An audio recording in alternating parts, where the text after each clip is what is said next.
Celui-là. Bonjour à tous. Ça va? Ça va. J'aime bien le répondant, c'est bon là. Bon, si vous êtes revenus, c'est que vous voulez la deuxième partie en fait. Bon bah vous y aurez droit alors. On va y aller sur la deuxième partie. Et alors que la première partie c'était la joie dans les épreuves, cet après-midi on va parler de la paix dans les épreuves. Bon, je crois encore une fois qu'il y a des prophéties comme ça cadre les choses. Donc si t'as pas compris la prophétie, je vais en reparler. Je vais pas parler de Job, mais je vais parler de la paix, cette paix qui surpasse toute intelligence. C'est-à-dire, c'est une paix qui ne vient pas de la sagesse humaine, des raisonnements humains, mais qui vient du ciel. Et cette paix-là, j'aimerais qu'on en parle cet après-midi parce que les épreuves, on en a, on en aura, mais la joie, garder les yeux fixés sur le Seigneur, c'est ça ce que Dieu veut que nous fassions pendant ces temps d'épreuve, pendant la vie en fait que Dieu nous donne. Alors, la semaine dernière, j'ai fait une introduction en présentant la lettre aux Philippiens. Et donc je ne sais pas si ça a été enregistré, ça a été diffusé. Pas encore, ouais, plus tard. En tout cas, vous pourrez certainement le réécouter à un moment donné. Cette introduction, elle venait souligner que les Philippiens avaient une mentalité et étaient attachés à des choses de ce monde, et c'est ça qui faisait leur sécurité. C'était d'anciens soldats, et ils étaient fidèles à leur Seigneur avant de rencontrer Christ, c'est-à-dire César, et puis ensuite ils se sont attachés au Seigneur, ils sont restés fidèles malgré l'adversité, mais dans l'adversité, même s'ils restaient fidèles, ils avaient les chocottes. Et ils avaient peur parce qu'ils étaient attachés à leurs biens matériels, ils étaient attachés à ce qui faisait leur sécurité, et le Seigneur, il veut que nous dépendions de lui. Alors aujourd'hui, on va continuer en reprenant appui sur le cœur, le point central de la lettre. Je vous en avais parlé la semaine dernière, c'est le poème que Paul donne pour raconter l'évangile et décrire l'œuvre de Christ. Je le lis à nouveau. Lui, donc c'est-à-dire Christ, qui dès l'origine était de condition divine, il ne chercha pas à profiter de l'égalité avec Dieu, mais il s'est dépouillé lui-même et il a pris la condition du serviteur. Il se rendit semblable aux hommes en tout point, et tout en lui montrait qu'il était bien un homme. Il s'abaissa lui-même en devenant obéissant jusqu'à subir la mort. Oui, la mort sur la croix. C'est pourquoi Dieu l'a élevé. Amen, hein? Dieu l'a élevé, il l'a ressuscité en fait, à la plus haute place, et il lui a donné le nom qui est au-dessus de tout nom, pour que, au nom de Jésus, tout être s'agenouille dans les cieux, sur la terre et jusque sous la terre, et que chacun déclare Jésus-Christ est Seigneur, à la gloire de Dieu le Père. Amen. C'est bien dit, hein? Quand Paul fait des poèmes, ça réjouit notre cœur, parce qu'il rappelle courtement qui est Jésus, son œuvre. Évidemment, la lettre aux Philippiens a pour thème central la joie, mais aujourd'hui j'aimerais parler de la paix et de voir en quoi la joie du Seigneur nous donne la paix et en quoi les diverses idées, les divers thèmes qu'aborde Paul sont centrés sur la paix que Dieu veut te donner. Et c'est pour ça que j'aimerais parler de ça cet après-midi, de la paix du Seigneur. Juste avant, pour ceux qui n'étaient pas là, un très bref récap. On a vu que Paul, il écrit les Philippiens pour encourager ce peuple, les chrétiens à cet endroit-là, les encourage à la joie, la paix, l'unité, la fierté en Jésus-Christ et aussi la transformation du mal en bien. Dieu transforme le mal en bien. Et on a eu l'occasion de voir que Christ œuvre en nous. C'est un processus. C'est le salut que Dieu fait. C'est pas quelque chose qui se fait d'un coup, mais c'est quelque chose qui nous amène à ressembler à Christ et à être prêt pour son retour. Paul faisait une prière afin que l'amour des Philippiens gagne en connaissance de Christ et en discernement, afin de considérer ce qui était important. Ça, c'était une autre chose qu'on a vue. On a vu également que, oui, Dieu transforme le mal en bien, et on a vu qu'il transformait non seulement le mal en bien, mais il transformait la prison en liberté.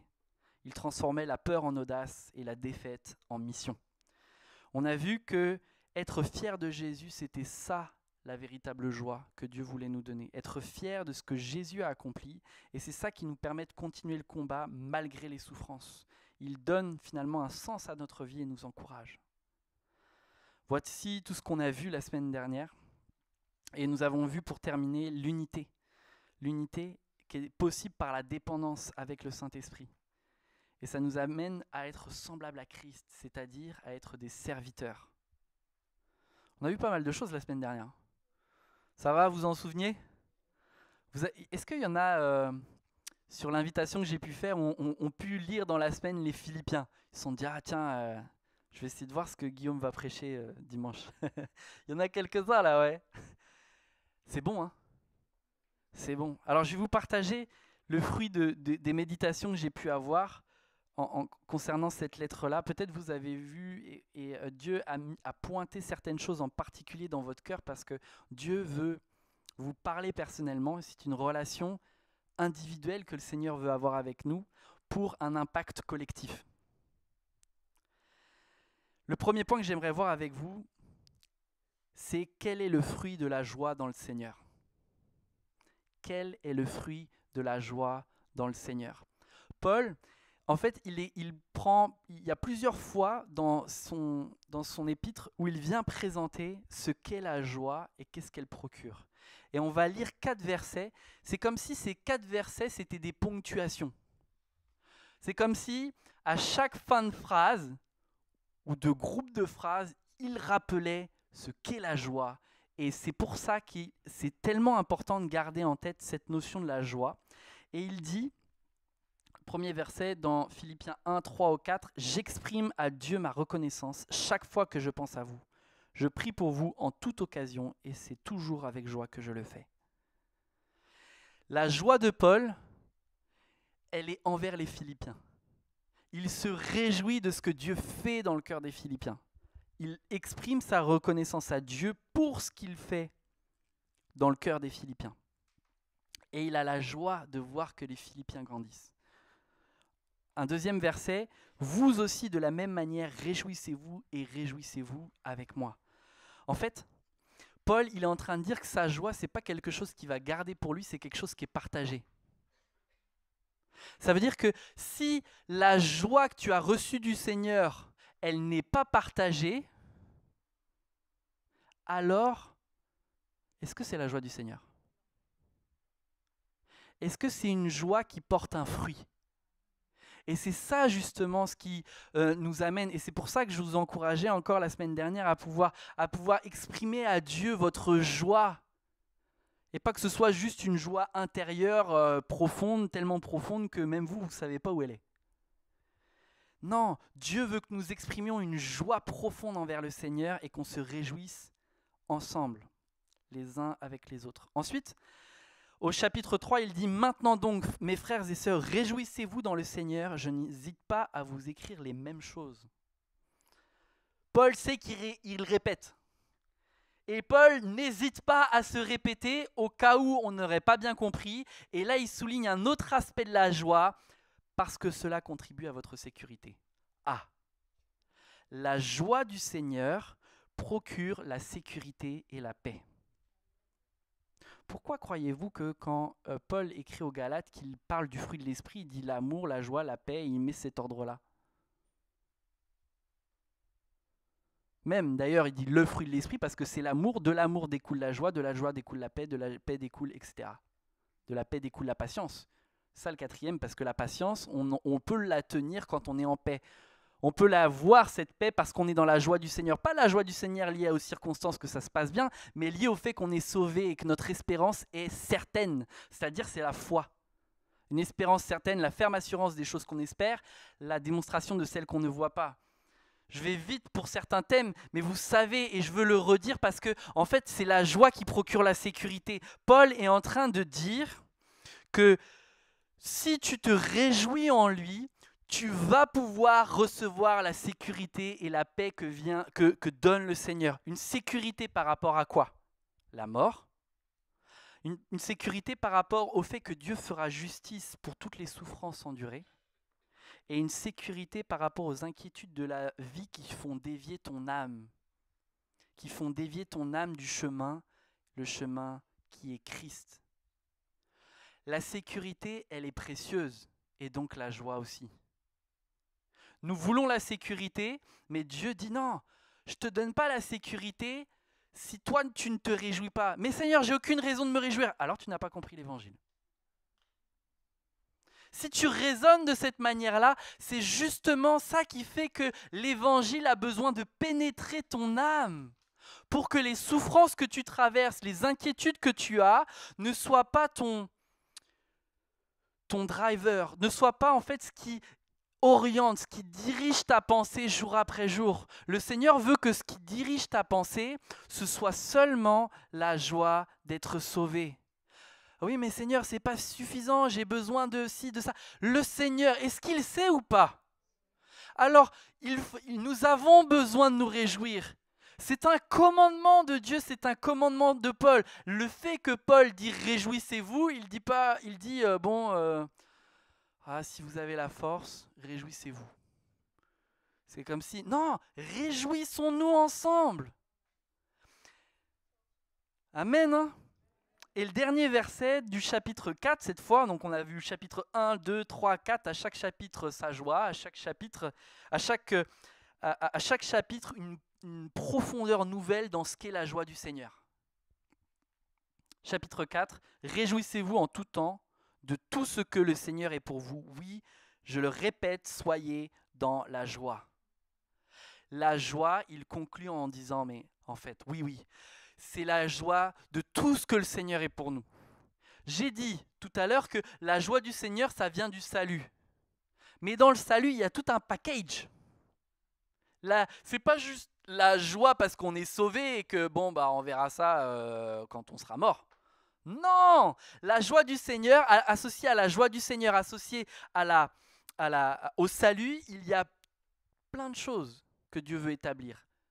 Ton identité, rétablie, affermie, certaine, parce que tu as une estime de toi qui dépend de ce qui tu es, et qui tu es dépend de ce que Dieu dit que tu es. Si tu ne crois pas dans ce que Dieu dit que tu es, c'est pour ça que du coup ton estime de toi, elle peut être fébrile. Et nous avons besoin d'être encouragés pour que notre estime de nous-mêmes, elle puisse être ferme. Et je vous le dis, j'ai besoin moi-même, jour après jour, de ne pas regarder à mes accomplissements parce que, si je basais mon estime personnelle sur mes actions, évidemment, j'aurais aucune raison de me réjouir. Et peut-être c'est aussi la raison pour laquelle chacun de nous avons du mal à nous réjouir, avons du mal à avoir une estime de nous convenable, parce qu'on base encore une fois l'estime de nous-mêmes sur nos accomplissements.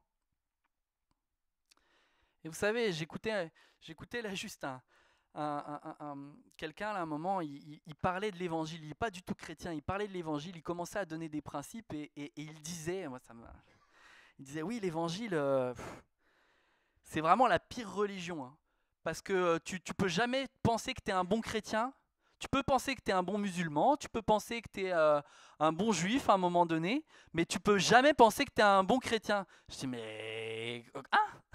Toi, tu n'as vraiment pas compris du coup l'évangile. Et je l'écoutais, il disait, mais oui, j'ai lu l'évangile. Bah, avec quel esprit?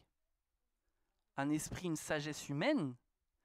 Ou la révélation de l'Esprit de Dieu qui est là, il se manifeste parce que tu n'es pas orgueilleux en train de dire la Bible, allez, on va lire quand même parce qu'il paraît qu'il y a des bons principes là-dedans. Non, un cœur dépendant de Dieu, un cœur qui veut dire, Seigneur, apprends-moi, montre-moi, fais-moi découvrir qui tu es, ce que tu veux, quelle est ta pensée. Et ça donne la sécurité, ça donne une estime de soi, ça redonne la joie parce que elle vient de Christ lui-même. Elle ne dépend pas de nos accomplissements, mais de ce que Christ a accompli. Ça va? Du coup, ma question c'est, Par rapport à la sécurité, j'aimerais te poser 2 questions. Quand est-ce que tu te réjouis?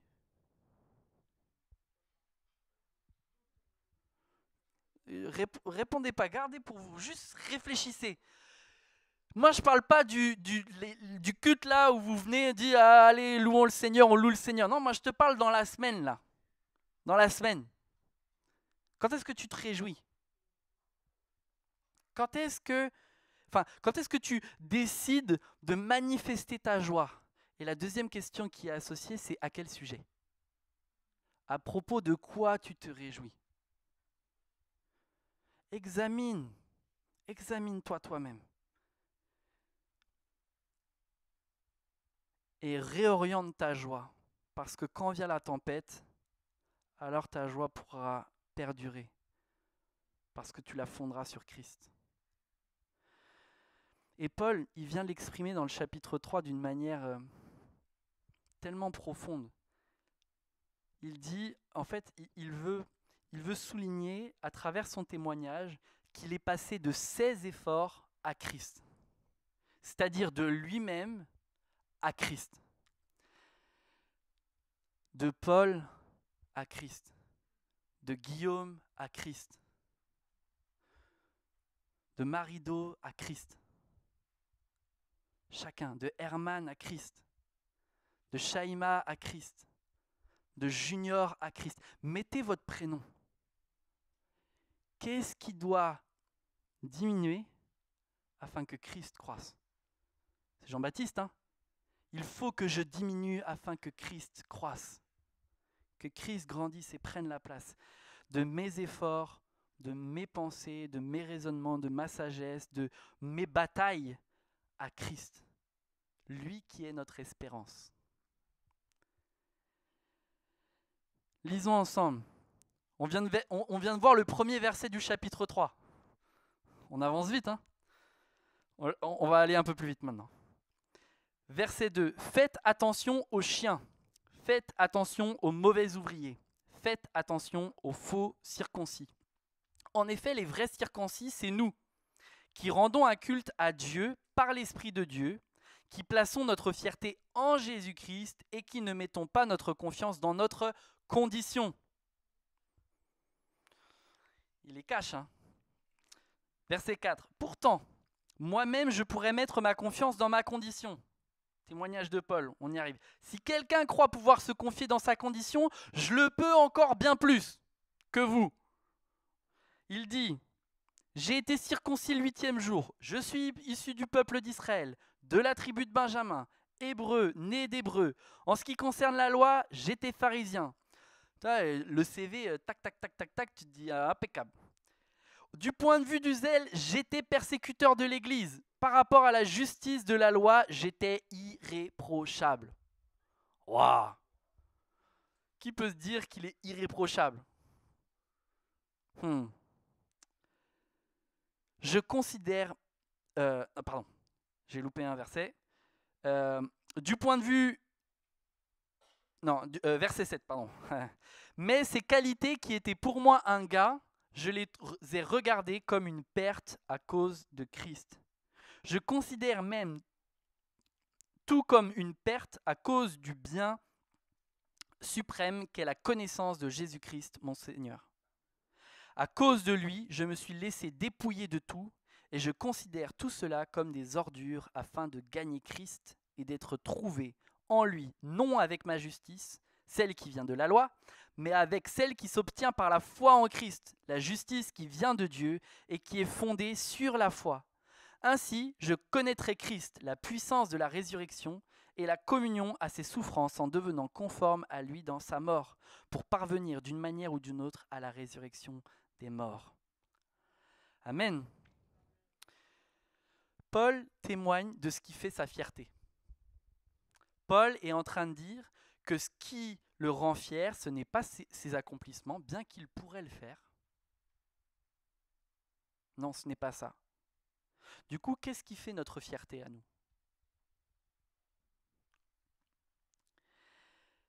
Des fois, dans les fiertés qu'on se donne, il y a quelques phrases qu'on peut revendiquer. J'aimerais en évoquer quelques-unes. J'ai travaillé dur.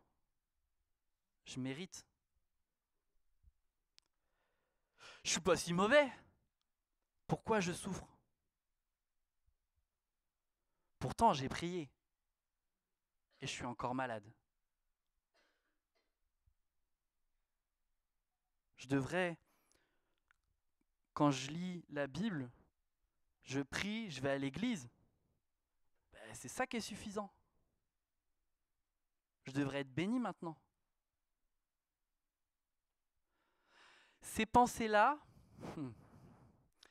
quand tu viens à l'église, que tu pries, que tu loues le Seigneur, que tu lis ta parole, oui, tu es béni, pas en raison de ça, pas en raison de ton accomplissement, en raison de ta dépendance à Dieu, en raison du fait que Dieu est là pour toi. Mais quand tu vis la souffrance, alors que tu pries, alors que tu vas à l'église, ce n'est pas une malédiction. Faisons attention à nos théologies, nos raisonnements qui sont finalement humains. Et toute cette théologie-là de la sentence, d'une justice que tu vis sur cette terre et que tu dis, ah bah voilà, tu as récolté ce que tu as semé. Oui, il y a des choses quand tu sèmes, tu vas récolter. Et il y a des choses, c'est évident. Mais viens pas accuser Dieu dans l'histoire en le disant, c'est lui qui t'éprouve, c'est lui il te fait ceci, il te fait cela. Dieu est patient. Dieu parfois te fait traverser des épreuves. Dieu te corrige. Mais si tu raisonnes dans le sens que j'ai indiqué, tu fais les choses à l'envers. Et là, tu dis, ouais, mais à la rigueur, que les causes soient les conséquences ou que les conséquences soient les causes, ça fait pareil, c'est pas grave. Non, justement.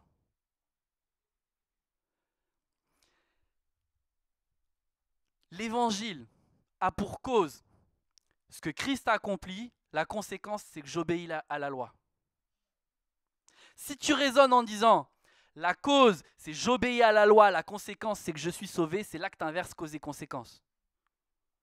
C'est clair. Ça va. C'est ça la différence avec l'évangile. Et si tu comprends ce principe-là pour cette situation que j'ai dit, tout le reste, en fait, n'est que banalité. Parce que l'Esprit du Seigneur vient nous confirmer ce qu'est le bon ordre. Et moi, je suis fatigué, en fait, de ces réflexions où il y a même, quand j'entends des pasteurs qui racontent ça et qui mettent la pression sur les gens là, en disant il faut que vous fassiez ci, il faut que vous fassiez ça. Et si tu fais pas ci, si tu fais pas ça, tu es un mauvais chrétien. Mais tu es un bon chrétien en raison de quoi? Du bon Christ qui est en toi, pas en raison de tes bons accomplissements.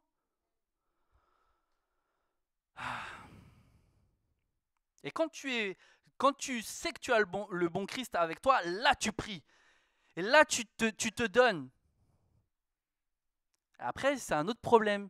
Pour ceux qui savent qu'ils sont sauvés, ils se disent c'est bon, puis après ils se disent oh, bon, moi je peux mener ma vie peinard. Hein.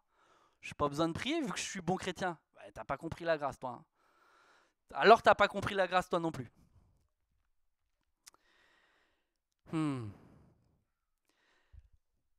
Pour t'aider encore à réfléchir sur les questions que je t'ai posées, la clé pour identifier la source de ta fierté, c'est quoi? C'est l'énergie que tu déploies et pour qui tu le fais. L'énergie, c'est-à-dire la passion, le zèle avec lequel tu te donnes dans telle ou telle activité, pour qui tu le fais, c'est la direction. Est-ce que c'est l'amour du prochain? Est-ce que c'est Dieu? Est-ce que c'est toi-même? Et le fruit de ton zèle, là où tu as l'élan de ton cœur, ce qui fait que tu es prêt à dépenser sans compter.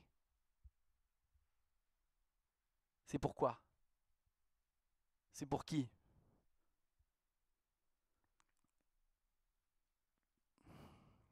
Paul, il en est arrivé même au point de persécuter l'Église. Un terroriste. C'est ça, hein? Et du coup, dans quoi tu dépenses sans compter? Quel est le fruit? Et ça peut être des bonnes choses, ton travail, ta famille, tes loisirs, les amis. Dieu n'est pas contre de telles choses. Mais si ça prend la place de Dieu, alors ça commence à poser problème. Parce que oui, Paul, lui, il était de l'autre côté, lui. Il s'évertuait tellement à obéir à la loi que finalement il en oubliait d'aimer. Parce qu'il disait, moi j'étais sans reproche vis-à-vis de la loi. Il me semble que dans la loi, il y a écrit aime ton prochain comme toi-même. On a lu le même Ancien Testament, Paul et moi, et vous aussi. Et lui, il dit ça, j'étais sans reproche. Vous voyez, hein, on lit bien ce qu'on veut. Hein. Là, il dit ensuite, le bien suprême, c'est de connaître Christ. Le bien suprême, c'est de connaître Christ. Vous savez, quand après il a rencontré Christ, il a dit, c'est comme des... Il dit, tout ça, je l'ai considéré comme une perte. Voilà, le verset 8, et je considère tout cela comme des ordures afin de gagner Christ. Vous savez le mot ordure. En grec, le mot, il est un peu plus violent. Il fait référence aux excréments. Donc, en fait, là, pour un juif en plus, les excréments, c'est ce qui rend impur. Donc, ça veut dire que juste le fait d'être associé à ça, ça le rendait impur.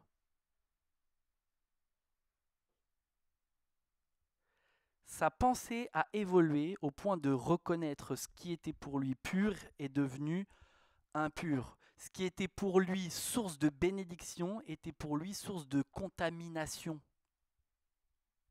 Donc de malédiction.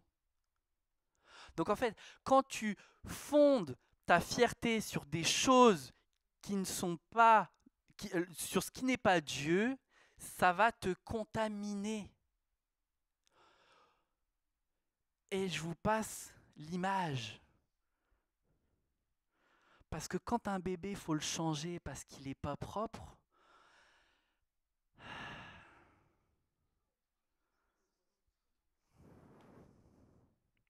là c'est les mamans qui rigolent, là. Les tatas là qui rient. Vous savez, on veut pas se laisser contaminer par des faux raisonnements. Faisons attention, mes frères et sœurs. Faisons attention. Ah là là. Et là, à ce moment-là, Paul, quand il dit, ok, j'ai considéré ça comme une perte, maintenant je me focalise sur Christ, en fait, ça fait référence, finalement, à la prière qu'il a fait pour les Philippiens. Avant de la faire pour les Philippiens, il l'avait fait pour lui-même. Et il disait, on l'a lu la semaine dernière, voici ce que je demande dans mes prières, c'est que votre amour gagne de plus en plus en pleine connaissance et en parfait discernement, pour que vous puissiez discerner ce qui est important, les priorités. Ainsi vous serez purs et irréprochables. Vous voyez la purification, elle est là, elle est liée. Et là vous paraîtrez au jour de Christ devant lui chargé d'œuvres justes, ce fruit que Jésus-Christ aura produit en vous à la gloire et à la louange de Dieu. Vous voyez, quand on prend le temps à un moment de faire les liens, même dans les mots choisis, on se rend compte que waouh, Paul, en fait, il écrit quelque chose de majestueux. Dernière pépite associée à ça, quand il dit que à cause de Christ, je me suis laissé dépouiller de tout. Qui s'est dépouillé de tout aussi? Jésus. Et nous l'avons lu dans le poème. Jésus, il a délaissé sa condition, il s'est dépouillé de sa divinité pour nous sauver. Et le fait que Christ se dépouille de sa divinité, toi, ça te permet de te dépouiller de tes mauvais raisonnements. L'œuvre de Christ qui s'est dépouillée à la croix de sa divinité te permet d'éloigner les ordures qu'il y a dans ta vie.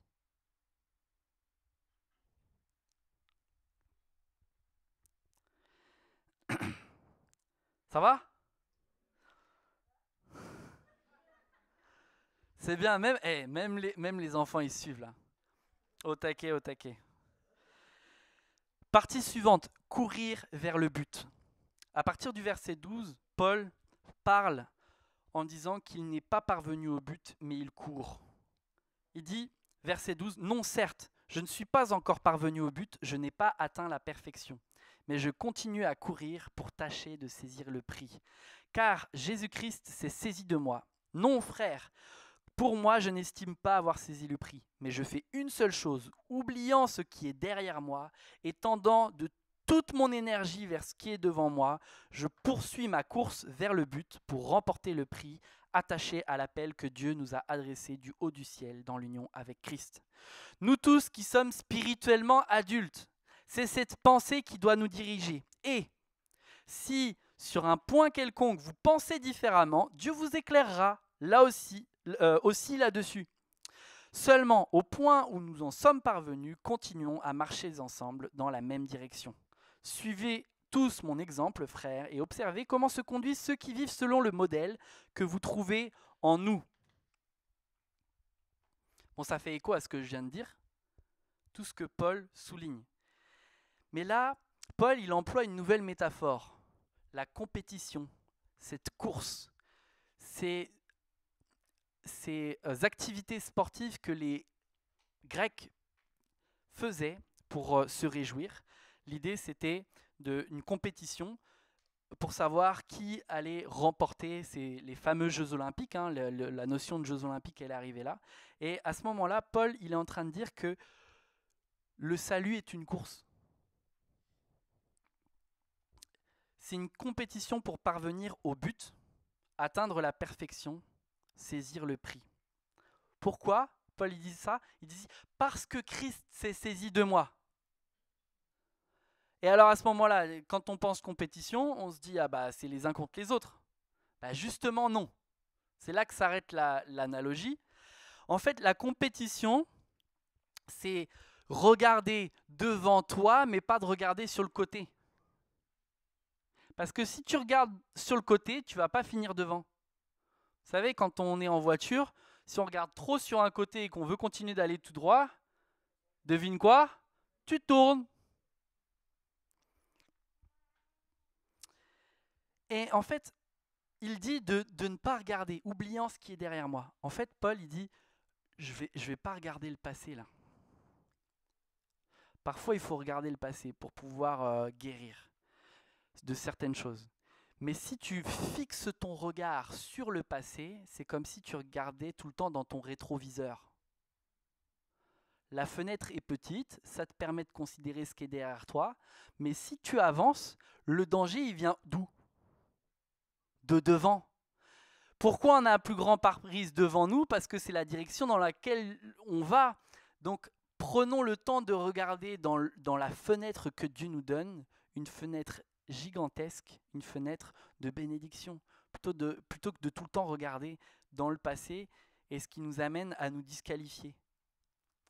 Et il parle aussi, là il est question de ne pas regarder non plus sur le côté, parce que c'est là que vient ce qu'on appelle la comparaison malsaine. Je fais référence avec ce qu'on a vu la dernière fois, où là il parlait d'avoir une même pensée, d'avoir un même amour, et on en parlera rapidement à travers l'unité que Paul encourage pour les Philippiens, parce qu'eux-mêmes ils se comparaient les uns les autres. En fait, Paul, il présente la course et l'idée de compétition parce que la comparaison, c'est par rapport à nous-mêmes. Et de regarder à soi, pas pour rester les yeux fixés sur soi, mais pour regarder Christ. De considérer qui nous sommes pour regarder Christ.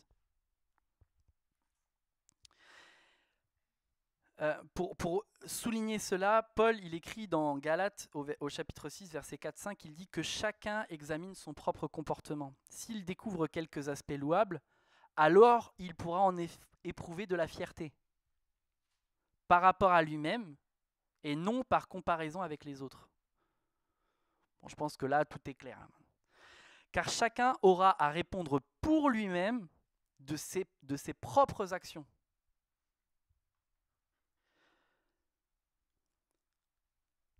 Et dans le cas où je viens de dire là, ce qu'on a dit tout à l'heure aussi sur la notion de l'évangile, tu penses différemment,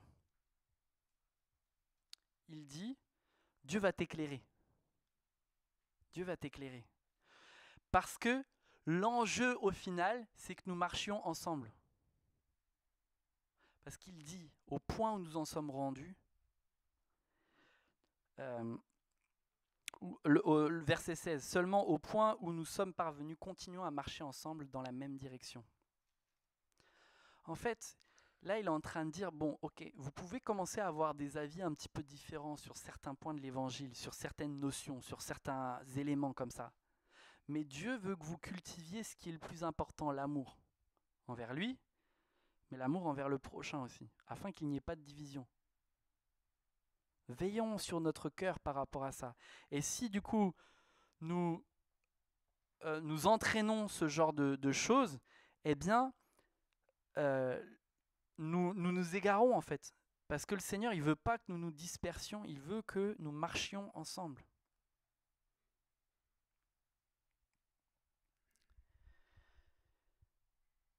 Et marcher ensemble, c'est vivre l'unité. Il dit un moment, là je fais un petit saut avant de revenir à la fin du chapitre 3, on va passer rapidement au début du chapitre 4, où Paul il commence à parler de deux femmes. On pense qu'elles étaient responsables, elles avaient une certaine responsabilité. Et il dit, Paul, verset 2, « Je recommande à Évodie et à Syntyche de vivre en parfaite harmonie l'une avec l'autre, selon le Seigneur. Je les y invite instamment.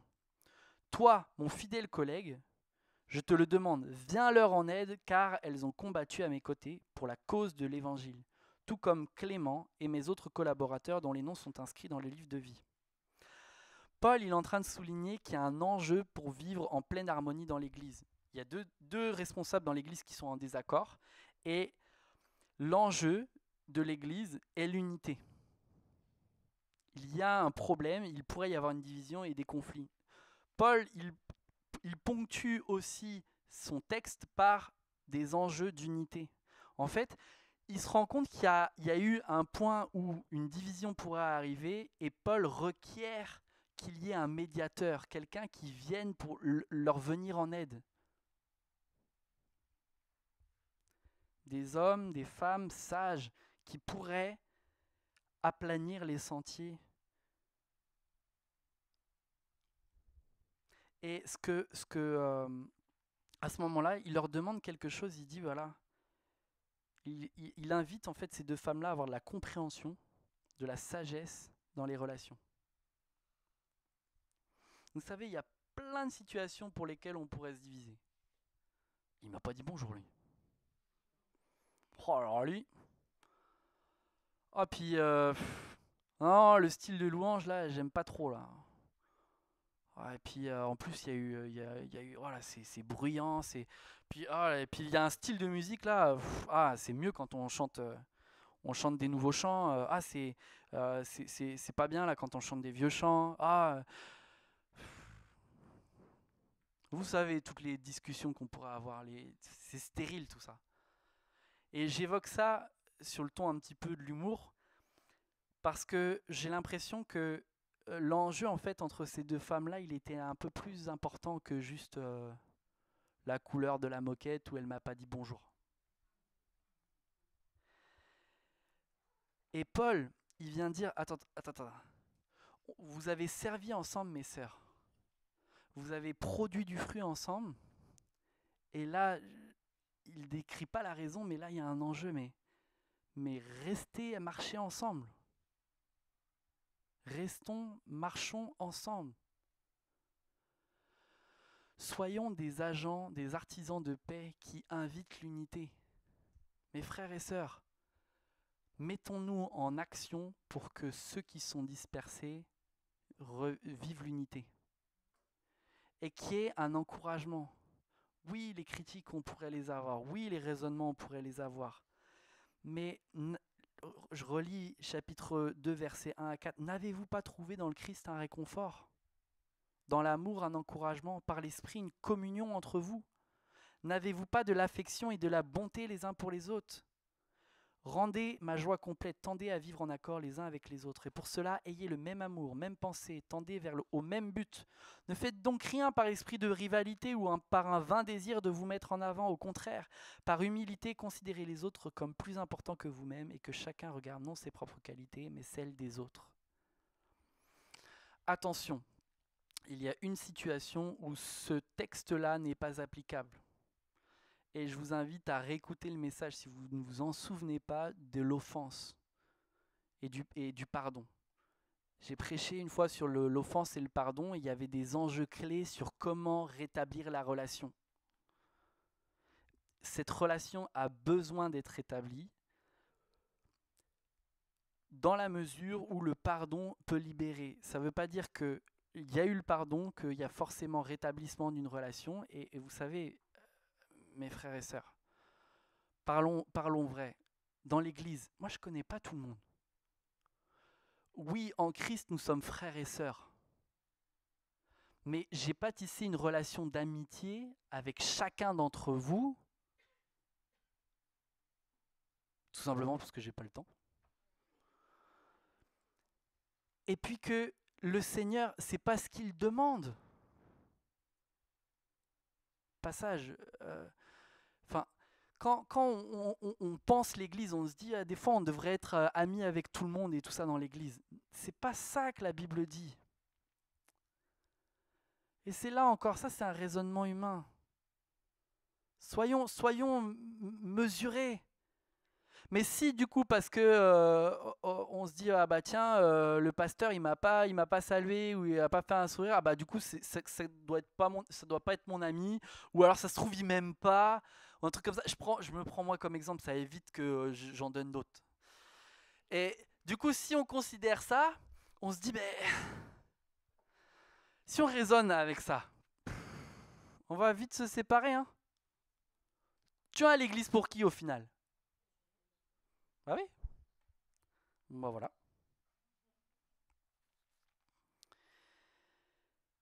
On continue? Aïe aïe aïe, le temps passe vite, mon Dieu. Je demandais comme à Josué là, Seigneur, fais reculer le soleil un peu là. Vous êtes fatigué ou ça va? Ça va.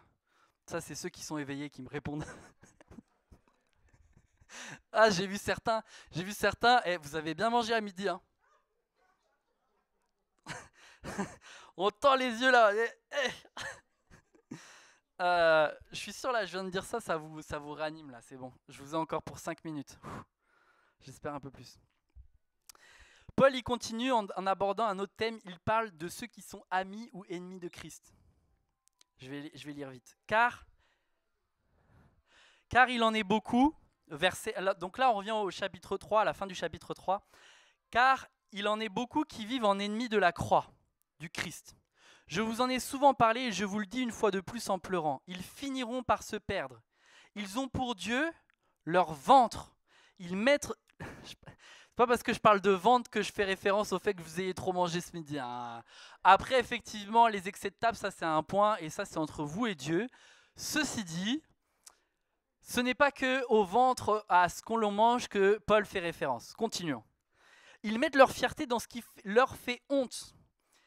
Leurs pensées sont toutes dirigées vers les choses de ce monde. Quant à nous, nous sommes citoyens du royaume des cieux. De là, nous attendons ardemment la venue du Seigneur Jésus pour nous sauver. Car il transformera notre corps misérable pour le rendre conforme à notre corps glorieux par la puissance qui lui permet de tout soumettre à son autorité. J'aimerais voir avec vous quelques caractéristiques qui définissent ceux qui sont ennemis de Christ. Avoir pour Dieu leur ventre. C'est-à-dire avoir pour Dieu eux-mêmes. C'est leurs désirs, leurs aspirations, leurs passions. Ce qu'ils veulent, de Dieu, c'est pour eux-mêmes. Ils sont prêts à aller à l'église, parce que là, quand Paul il en parle, il n'est pas en train de dire les ennemis de Dieu, ceux qui n'ont pas suivi l'évangile. Hein. Il dit non, il y en a qui se perdent. Parce qu'il dit, verset 19 là, il dit, ils finiront par se perdre. Parce qu'avant, ils ne sont pas perdus en fait. Avant, ils suivent Christ. Donc, Paul est en train de dire aux Philippiens, il y en a parmi vous là, les Philippiens, vous avez suivi Dieu un moment, vous avez eu la bénédiction de l'évangile, vous êtes nés de nouveau, mais maintenant parce que tu as comme Dieu ton ventre, et tu mets ta fierté dans ce qui fait honte, c'est-à-dire les ordures dont parlait Paul, c'est ça, hein. Il dit, eh bien, à ce moment-là, tu deviens ennemi de Dieu. Alors qu'est-ce qui peut prendre la place de Dieu? Ça peut être nos possessions, le matérialisme.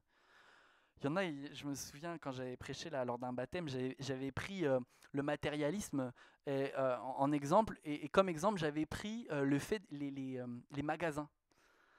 C'est les nouveaux temples modernes. J'avais parlé de ça, et puis les prêtres, c'est ceux qui font les pubs. C'est ceux qui annoncent la bonne nouvelle. Promo aujourd'hui, venez voir au magasin. Et puis finalement, notre attention est sur notre maison, sur la déco. Et puis là, à un moment donné, tu es là, je sais pas, tu es à la maison, tu vas voir ton mari ou tu vas voir ta femme. Et puis tu dis, hey, chérie, oh le canapé, il m'énerve. Non, il est plus à mon goût. Il est plus à mon goût. Alors, ça, c'est pas un problème, ça, de changer de temps en temps si le canapé il est en mauvais état pour avoir un bon canapé. Je suis pas en train de dire qu'il faut pas s'y intéresser. Mais si c'est ça ton attention principale et que ça occulte ta relation avec Dieu, ça t'empêche d'être en relation avec Dieu, bah, c'est que ton Dieu, c'est le matérialisme. Toi, ça peut être peut-être. Alors, c'est peut-être pas la déco de la maison. Peut-être sur les jeunes là, vous êtes dans votre maison. Des fois, vous dites non, pas, la déco, bon, pas grand-chose. Par contre, les vêtements ou les chaussures. Chaussures. Alors là, bah, je vais rien dire. Ma femme est pas là. Elle aime bien les chaussures. Mais mais du coup, on peut dépenser des sommes folles pour ces trucs-là. Ah, Seigneur. Euh, Dave, tu peux garder ton business. Hein. C'est enregistré en plus. Hein. Aïe, aïe, aïe, aïe, aïe. Ça peut être l'argent, ça peut être ta famille, ça peut être plein de choses en fait. Toutes ces choses dans lesquelles tu places ta fierté, eh bien, si c'est tes désirs, c'est ton aspiration, c'est ta passion, c'est ce qui fait ton élan de vie jour après jour, alors en fait tu diriges mal. Tu diriges mal ton attention, tes pensées. En fait, elles sont dirigées vers les choses de ce monde. Et Dieu veut nous donner une espérance en lui. C'est pour ça qu'il rappelle cette espérance. Et il rappelle cette espérance parce que la véritable joie, elle n'est pas pour maintenant, elle est pour plus tard. Et nous, en tant qu'hommes, en tant que femmes, on raisonne toujours dans l'immédiateté. Et je me dis, mais si l'éternité, je la passe avec Dieu, c'est quoi 1 an? C'est quoi 10 ans? C'est quoi 80 ans? Par rapport à l'éternité, c'est rien du tout. C'est rien du tout.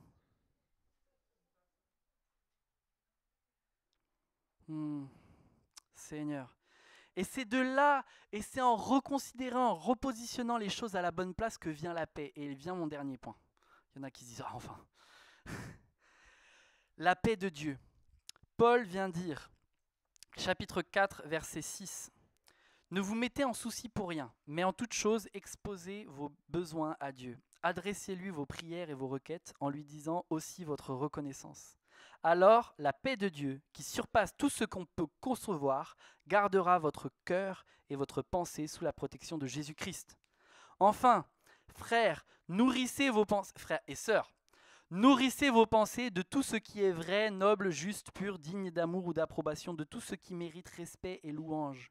Ce que vous avez appris et reçu de moi, ce que vous m'avez entendu dire et vu faire, mettez-le en pratique. Alors, le Dieu qui donne la paix sera avec vous. » Paul reconnaît en fait ce qui anime les Philippiens, c'est les biens de ce monde. Ils sont attirés par les choses de ce monde et sont inquiets par les soucis que la vie peut donner.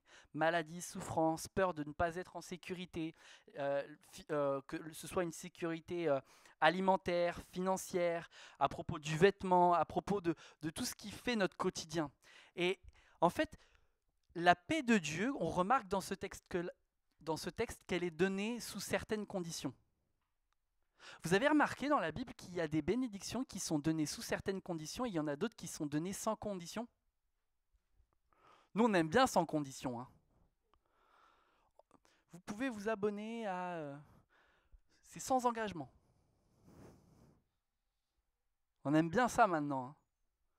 On aime bien. Vous pouvez vous désengager direct, quand vous voulez. En fait, certaines bénédictions spirituelles sont conditionnelles. Pourquoi ? Parce que c'est pour notre maturité.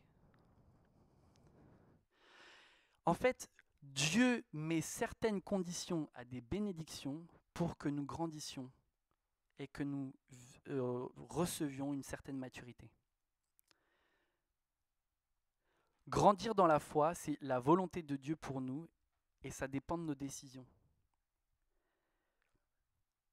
Paul, en fait, prêchait en rappelant que cette foi nous fait grandir dans l'épreuve. Cette foi-là, elle grandit lorsque nous sommes dans l'épreuve. Donc, quand on demande, Seigneur, augmente notre foi, Dieu, il veut te la donner. Mais l'école par laquelle Dieu te fait passer, c'est l'épreuve. Alors, il y en a certains qui vont dire, oh, Seigneur, finalement, la foi, j'aime bien celle que j'ai là. Non! T'as pas compris l'évangile alors? Non!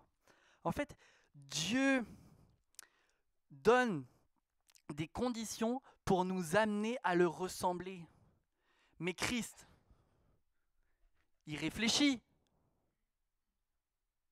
Donc toi, tu réfléchis aussi. Christ, il est responsable, il est libre. Donc toi, tu es responsable, tu es libre. Si tu reçois sans condition, tu n'es pas responsable. Donc si tu reçois sans condition, tu n'es pas comme Christ.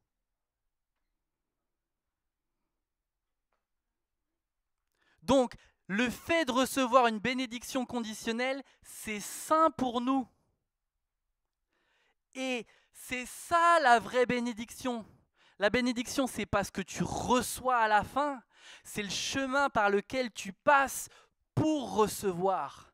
Parce que le chemin par lequel tu passes, c'est là que se trouve la bénédiction. Pourquoi ? Parce que tu marches avec le chemin, Christ lui-même. Parce que la bénédiction, c'est Christ. Voici les conditions que Dieu donne pour avoir la paix. Ne pas se faire du souci. Ah mais Seigneur, franchement, je veux la paix pour pas me faire du souci. Si tu me dis, faut pas que je me fasse du souci et après je vais recevoir la paix, j'y comprends plus rien. J'y comprends plus rien.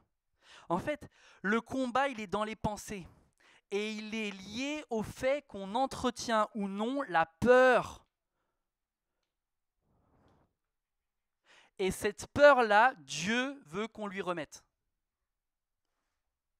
Dieu ne nous accuse pas d'avoir peur, mais il nous dit jour après jour, il nous dit dans sa parole, n'aie pas peur. Comment recevons-nous cette libération de la peur en regardant à Christ ? Deuxième condition, exposez vos besoins à Dieu. Apprenons à différencier ce qui est le besoin et l'attente. Le besoin, c'est ce que tu as besoin réellement, c'est-à-dire le nécessaire. Ce que ton attente, c'est ton désir, c'est ce que tu n'as pas forcément besoin. Tu n'as pas besoin d'une Lamborghini. Alors prie pas avec insistance pour recevoir la Lamborghini. Non, Shaima, c'est pas possible. À chacun son tour. Troisième condition, prier en présentant nos requêtes à Dieu. Là, il est question d'une prière plus intense, plus insistante. Il parle aussi de supplication dans certaines traductions. Dieu est à l'écoute et il veut que nous exposions nos besoins à Dieu. Dieu veut que nous lui exposions nos besoins pour que nous nous rendions compte quel est le besoin et qu'est-ce qui n'est pas besoin. C'est-à-dire qu'est-ce qui n'est pas nécessaire, qu'est-ce qui n'est que attente, qu'est-ce qui est désir superflu. En fait, quand tu commences à prier Dieu en fonction de ton besoin, au lieu de répéter, c'est pour ça que Dieu dit arrête de répéter, pour mieux que tu écoutes. Parce que si tu écoutes, tu te rends compte que le besoin que tu es en train de demander à Dieu, il devient peut-être un peu plus relatif lorsque tu considères ce que Dieu veut te dire. Vous me suivez? Alors, il faut que nous soyons plus souvent à l'écoute. Bon, on a 2 oreilles, une bouche. Normalement, ça devrait donner le cadre. Mais parfois, on s'évertue à exposer nos besoins, alors que Dieu, il veut dire, non, mais en fait, écoute-moi, j'ai hâte de te dire des choses. C'est pour ça que Dieu met des conditions, encore une fois. Hein. Et la dernière chose, c'est être reconnaissant envers Dieu avant même d'être béni. Oui, dans l'épreuve, le salut que Dieu te donne, c'est ça ta bénédiction. Alors la bénédiction, tu l'as déjà reçue, mais quand tu aspires à une autre bénédiction, à la bénédiction que tu demandes, toi, sois déjà reconnaissant. Parce que déjà, tu es sauvé, et la bénédiction, c'est un plus. Et c'est là que, et c'est ça qui me permettra d'éviter de faire la dernière partie parce qu'on n'aura pas le temps, vous lirez la fin du chapitre 4. Paul, il parle du contentement. Il dit que je sois dans l'abondance ou dans le dénuement, je suis content. C'est ça en fait. Le contentement. Et il bénit Dieu pour les fruits, pour les bénédictions que les Philippiens lui ont fait parvenir, mais pas parce que ça le bénit lui, mais parce que ça va les bénir eux. Quoi ? Oui, en fait, quand les Philippiens donnent à Paul, Paul il est en train de dire, ça c'est du fruit que vous êtes en train de produire pour votre salut. Donc ça veut dire que quand tu donnes, tu produis un fruit pour le salut, et celui à qui tu donnes, il est là à apprendre que la bénédiction, c'est pas le bien qu'on lui donne, mais c'est que Christ a produit du fruit dans le cœur. Et c'est ça qui fait que Paul il est content. Je ne vais pas pouvoir réexpliquer autrement, je dois filer. En fait, associé du coup à ces 4 conditions, de ne pas se faire du souci, d'exposer à Dieu nos besoins, de prier avec insistance, d'être reconnaissant envers Dieu, tout ça, ça procure quoi? Une paix qui surpasse toute intelligence. En fait, elle s'oppose avec l'idée du monde, et en fait, Dieu nous donne sa paix dans l'épreuve, le combat, la difficulté. En fait, cette disposition de cœur, c'est un don de Dieu. Rester dans la paix, c'est un don de Dieu, parce qu'il est là. Parce qu'il est présent. En fait, c'est sa présence le cadeau. Et la conséquence de la paix, c'est la protection. Il dit ensuite, la protection du cœur, la protection des pensées. Et après, tu te dis, ouais, mais en fait, quand je me mets en souci, c'est parce que mes pensées, elles sont toujours dirigées vers des choses vers mes malheurs et tout ça. Du coup, j'aimerais bien être protégé avant. Comme ça, mes pensées, elles sont pas malmenées. Et je peux garder les yeux fixés sur toi. Encore une fois, ça marche pas. Bah oui, parce que il dit que Dieu il va garder vos pensées et votre cœur après coup. Du coup, avant, on fait comment? Ah. Donc, en fait, c'est là il donne la solution. Il dit, pour recevoir la protection des pensées du Seigneur, en fait, Dieu nous invite à orienter nos pensées, c'est-à-dire à cultiver nos pensées. Donc, nous sommes responsables de nos pensées. Quand le proverbe il dit garde ton cœur plus que toute autre chose, quand tu fais la prière Dieu garde mon cœur, en fait, t'as pas compris. Bah oui, puisque c'est pas à Dieu de garder ton cœur, c'est à Dieu de t'instruire que c'est toi qui dois garder ton cœur. Bah oui, garde ton cœur plus que toute autre chose, c'est ta responsabilité. Donc garder tes pensées, c'est ta responsabilité. Ah mais comment on fait? C'est un flot continu, mes pensées, elles s'arrêtent jamais. J'en ai discuté déjà de ça avec certains, que ce flot de pensées-là, mais comment on peut faire en fait? En fait, Dieu, il nous a donné quelque chose. Le casque. On appelle ça le casque de quoi? Parce que du coup, le fait de garder nos pensées, il vient d'où alors? Du salut. Puisque c'est le casque du salut. Bah oui. Donc en fait, quand tu considères encore une fois le salut que Christ t'a donné, que tu commences à focaliser tes pensées là-dessus, c'est là que tes pensées se libèrent. Il dit ensuite, il dit, verset, Seigneur, c'est où?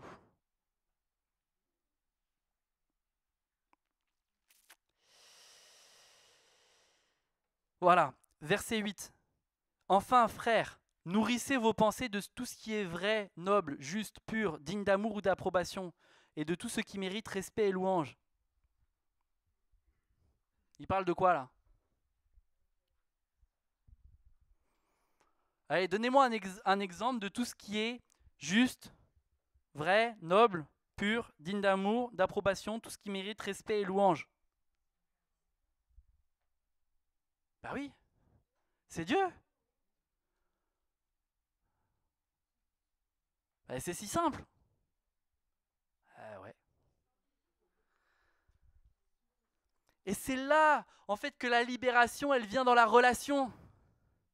La libération de nos pensées, la sauvegarde, la protection, elle vient de la relation avec Dieu.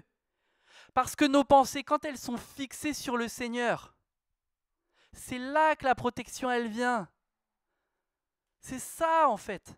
Et on se dit, mais en plus, le message de l'Évangile, en vrai, il est simple.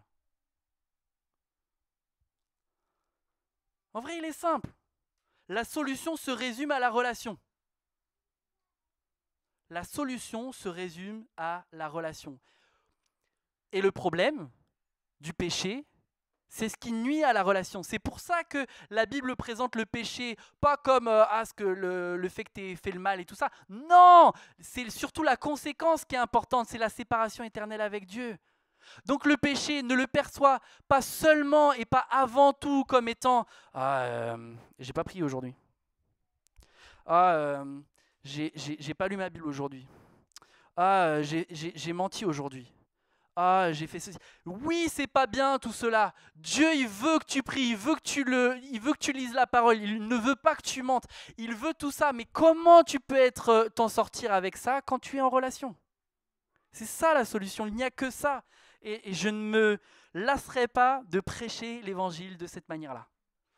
Donc il y en a certains, ils vont se dire du coup, je la connais l'histoire. Mais en fait, quand on focalise nos pensées et ensemble là, ensemble là, qu'est-ce qu'on est en train de faire? On est en train de focaliser nos pensées sur ce qui est juste, digne, vrai, noble, noble, digne de louange et d'adoration. Quand nous louons en fait le Seigneur, quand nous prenons ce temps-là dans la louange, c'est là que nous avons la possibilité de fixer le plus notre attention sur le Seigneur. Pourquoi? Parce que quand moi je te prêche la parole, tu considères qui? Toi par rapport à la parole, toi par rapport à Dieu, le changement que tu dois faire par rapport à Dieu.